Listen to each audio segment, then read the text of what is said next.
Hello everyone. Today's lesson is on gluten formation.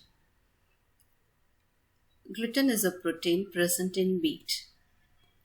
When you see the general composition of the wheat, it has starch for about 68 to 76%, soluble fiber for 2 to 3%, minerals less than 0.6%, protein molecules 6 to 18%, moisture content 11 to 14%, lipids 1 to 1.5%.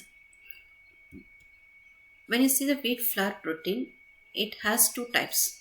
One is non-gluten forming, another one is gluten forming. 10 to 20% contributed by the non-gluten forming proteins and 80 to 90% protein are gluten forming protein. Under this gluten forming protein, there are two types, gliadin and glutenin. Gliadin provides extensibility and glutenin provides strength and elasticity. Now we are going to see the formation of gluten. When you take the raw wheat flour, gliadin and glutenin will be there. But when you hydrate the flour, the gliadin and glutenin molecules reacts with each other and forms SS bonds with each other and forms this gluten molecule. When you take this gliadin and glutenin molecule, already it will have the SS bonds. So during hydration process, the SS bonds gets destructed and the new SS bond forms between the gliadin and glutenin and forms this gluten molecule. So this slide shows the various stages of gluten formation. When you knead the flour, the gluten starts to form and at the end of the kneading, you will get a smooth dough. That means gluten gets formed properly in that dough. This gluten plays very important role in all the bakery products. First important aspect is entrap the gas molecules. So when you take the baking process, we are mixing ingredients one by one.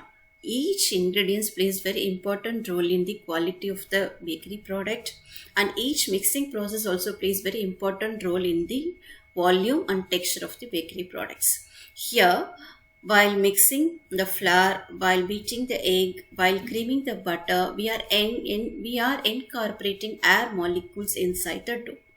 So this air molecules will be there inside the dough before baking as well as during baking.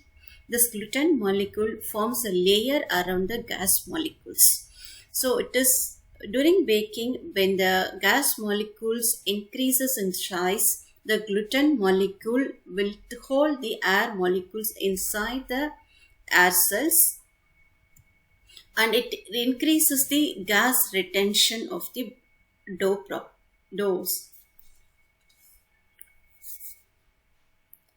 The gluten plays very important role in bakery product preparations. It is very essential for the volume and texture of the bakery products.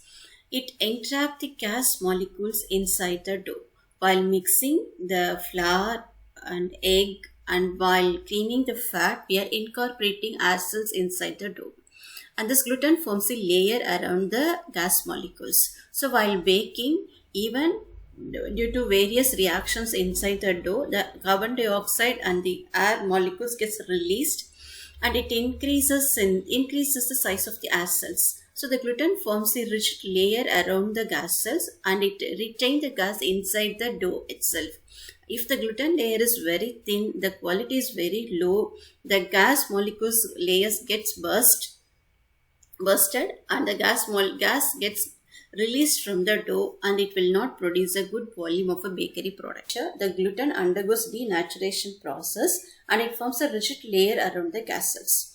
So thereby it retains the gas inside the dough and it improves the volume of the bakery products. So it is very essential for all the bakery products. The gluten quality determines the quality of each bakery products.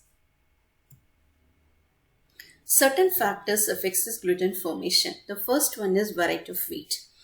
Different varieties of wheat will have different amount of gluten content. So for the bread making, high gluten content is necessary and for the cake making, medium gluten content is necessary. For the biscuit making, low gluten content is necessary. So based on the bakery products, the industry people will select the variety of the wheat. The next one is the amount of water. The gliadin and glutenin absorbs water twice their weight. So if you use low amount of water, also we will not get good quality of gluten. If you use excess amount of the gluten, it also spoils the gluten formation. So we have to be very careful in taking the quantity of the water in any bakery products. Next one is water hardness. You know, the minerals present in the water determines the hardness of the water. So the calcium and magnesium is present in the water, and it is also helpful in the strengthening the gluten strands.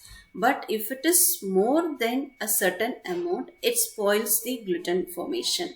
So medium hardness water is used in bakery product preparations. And next is water pH. The ideal pH for the proper gluten formation is 5 to 6. And leavening agent also plays very important role in gluten formation. It expands the air bubbles and it strengthens the glutens around the air cells.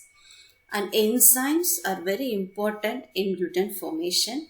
So various enzymes are present in the flour as well as this in yeast. So it breaks the gluten to produce more extensible dough. So if it is more than the required amount, it spoils the gluten formation.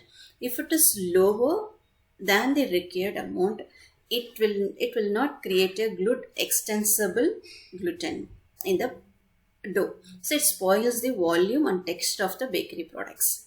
Next one is salt. As you know, salt is very important in most of the products because it enhances the flavor of the product. Another functional role in the bakery product is it slows enzyme activity and rate of fermentation, and it also strengthens the gluten formation. Other ingredients like fat, oil emulsifier helps to improve the gluten strength because it coats the protein molecules. So when it coats the protein molecules, it limits the water absorption by the protein molecules. So when it limits the water absorption by the protein molecules, the gluten strands length can be limited. Certain for products like cake, we will not require extensive strands of the gluten strands. So the gluten strands should be shortened in the cake preparation. So here the fat and oil emulsifier helps to shorten the gluten strand. It improves the textural property of a cake. Next ingredient is sugar.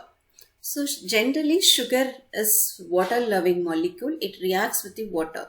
The gluten also needs water for this proper gluten strand formation.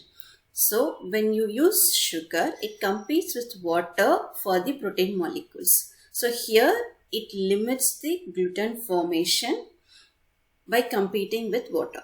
So here also it shortens the length of the gluten strands. So when you see the ingredients used in cake, we will use more amount of sugar when compared to the bread ingredients, because bread we need longer strands of the gluten, but for the cake we need only shorter strands of the gluten. So sugar is also very important in determining the length of the gluten. And next important aspect is mechanical action, because when you mix the dough, whether through manual process or mechanical process, the mixing time is very important. The over mixing and the under mixing also spoils the gluten formation. So I hope this module will help you to understand the protein present in the wheat and the gluten formation and the role of gluten in baking, as well as the factors affecting gluten formation. So if you are going to standardize any bakery recipes, you should know these aspects. So it is very important in any bakery product preparation. I have given some references here for your further reading. Thank you.